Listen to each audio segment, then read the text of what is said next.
ano. Kasi hindi naman yan ganyan. Eh, kahapon pinagawa to eh. Naisaksak pa na ang panyo.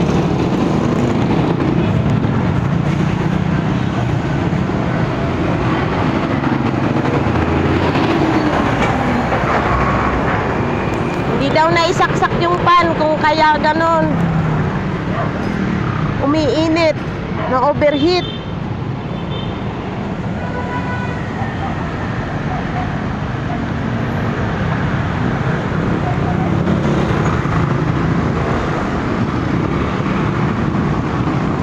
Pero pag nasaksak yan, hindi na siya ano. Tignan muna po natin. Paki ano na lang po ha. Kasi ituloy-tuloy ko yan. Baka ano pong mangyari. Baba makina niya. Bababa ang makina. Kasi kakagawa lang yan kahapon eh. Saan po ginawa? Doon po sa amin, sa Montalban.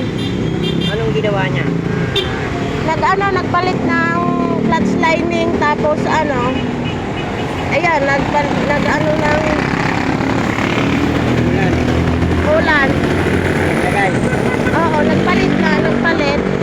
Kasi, Salin po ba yung kulat na ano? Nakita siya po dinalin. opo, kasi binantayan po ito eh.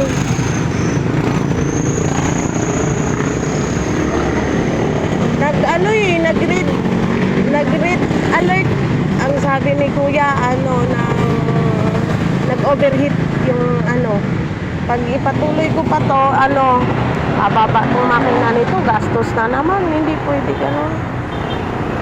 Ang sabi niya baka hindi daw na na connect yung